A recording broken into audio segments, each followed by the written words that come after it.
yang terkenal daripada turunan dari 12 anak daripada Israel, dari Ruben sampai Benyamin. Kemudian kesemuanya itu dinamakan Bani Israel. Mereka tinggal di tempat yang oleh kakeknya telah dibeli, karena Ibrahim bukan warga daripada Israel yang hari ini, tapi warga Ur Kasdim yang ada di Irak, perbatasan dengan Persia. Kemudian datang mengelana, memulai hidupnya di umur 70 tahun.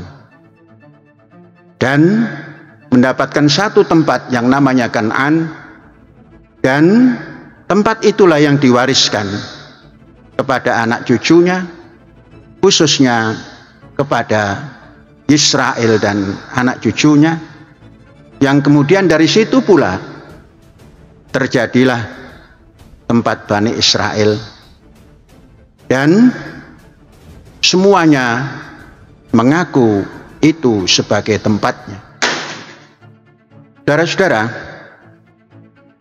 Ibrahim alaihissalam yang kemudian daripadanya menurunkan tokoh dunia yang kemudian disebut oleh orang sebagai king, raja, dan oleh umat Islam sebagai nabi, yakni Daud, yang mulai merintis adanya tempat suci yang dinamakan Yerusalem, dan berusaha untuk membawa bangsanya menempati Yerusalem.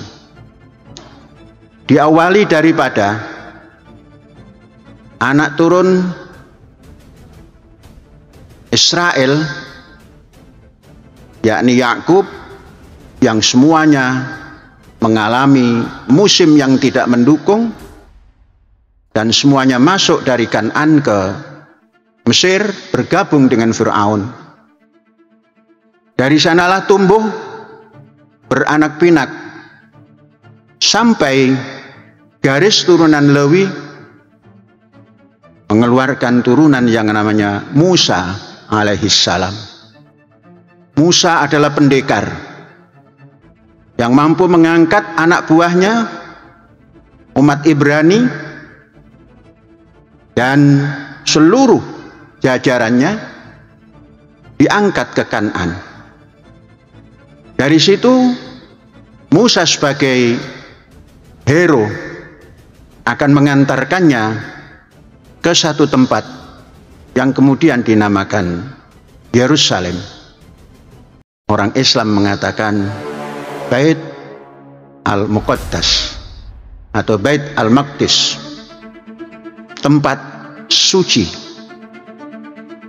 Saudara-saudara, dalam perjalanan menuju Yerusalem, Musa meninggal dunia setelah mendapatkan wahyu Ten Commandment, perintah yang 10, yakni tauhid uluhiyah, kemudian tidak syirik kepadanya, kemudian selalu mengingat dan patuh kepada bapak ibu, dan selalu mengingat hari Sabat di mana orang-orang Ibrani diselamatkan dari perbudakan di Mesir, dan tidak mencuri, dan tidak berjanji bohong, pun tidak bersaksi bohong, kemudian meninggalkan fahisyah. Saudara-saudara, 10 komando inilah atau 10 ajaran inilah yang oleh kita dinamakan Tauratu Musa, hukum-hukum Musa. Musa dengan 10 komando ini, dengan 10 Commandment ini, mengarahkan orang-orang Ibrani yang kemudian akan menyusun Yudaisme. Dari sini saudara-saudara sekalian, bahwa Musa, orang hero, pahlawan yang mengentaskan Bani Israel dari perbudakan, diantarkan ke sebuah tempat, namun belum tercapai. Di sanalah pertikaian antar dari Bani Israel saling berebut kuasa.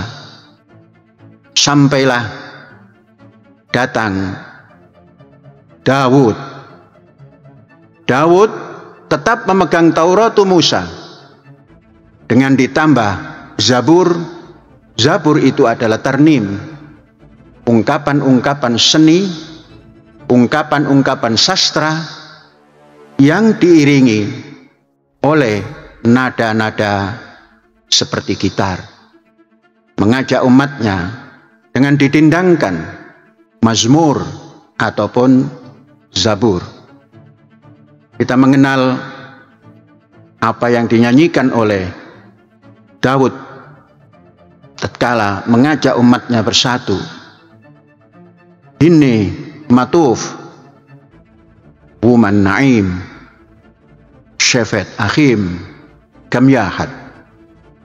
Alangkah indahnya pertemuan ini, perjumpaan ini, perkumpulan ini yang selalu mengikat persaudaraan yang tidak pernah putus. Disinilah Daud alaihissalam, kita mengatakan, dan orang lain mengatakan King Daud, mempersiapkan dengan kedikdayaannya untuk masuk ke Yerusalem. Namun setelah masuk belum mampu untuk mendirikan kuil yang untuk tempat sujud mereka menghadap Ilahi. Dipersiapkan bahan-bahannya, namun belum terrealisir. Kemudian di saat itu setelah Daud alaihissalam wafat, digantikan oleh putra beliau Sulaiman yang memiliki kemampuan diplomasi yang sangat luas, sehingga putra-putra Sulaiman tersebar di mana-mana, bisa menaklukkan Ratu Saba dan menurunkan turunan di Yaman, menurunkan turunan di Ethiopia, di Mesir, di mana-mana, sehingga